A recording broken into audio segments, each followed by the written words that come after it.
The Republican leader. As some of you may know, this has been a particularly difficult time for my family.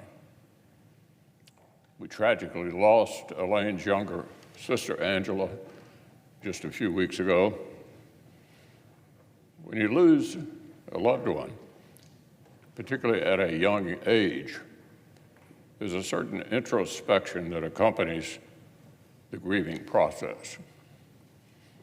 Perhaps it is God's way of reminding you of your own life's journey, to reprioritize the impact of the world that we will all inevitably leave behind. I turned 82 last week. The end of my contributions are closer than I'd prefer. My career in the United States Senate began amidst the Reagan Revolution. The truth is, when I got here, I was just happy if anybody remembered my name. President Reagan called me Mitch O'Donnell. Close enough, I thought. My wife Elaine and I got married on President Reagan's birthday, February 6th. It's probably not the most romantic thing to admit, but Reagan meant a lot to both of us. For 31 years, Elaine has been the love of my life, and I'm eternally grateful to have her by my side. I think back to my first days in the Senate with deep appreciation for the time that helped shape my view of the world. I'm unconflicted about the good within our country and the irreplaceable role we play as the leader of the free world. It's why I worked so hard to get the national security package passed earlier this month. Believe me, I know the politics within my party at this particular moment in time. I have many faults. Misunderstanding politics is not one of them.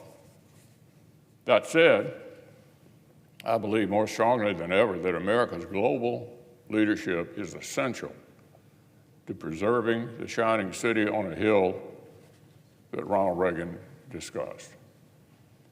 For as long as I'm drawing breath on this earth, I will defend American exceptionalism.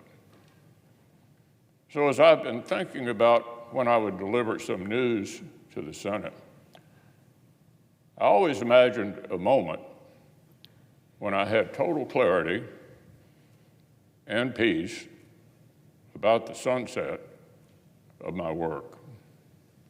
A moment when I'm certain I have helped preserve the ideals I so strongly believed. That day arrived today. But now it's 2024. I'm now 82. As Ecclesiastes tells us, to everything there is a season and a time to every purpose under heaven. To serve Kentucky in the Senate has been the honor of my life. To lead my Republican colleagues has been the highest privilege.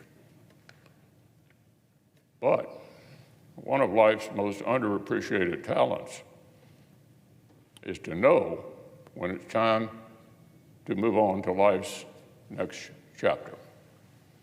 So I stand before you today, Mr. President, and my colleagues, to say this will be my last term as Republican leader of the Senate. I'm not going anywhere anytime soon. However, I'll complete my job my colleagues have given me until we select a new leader in November, and they take the helm next January.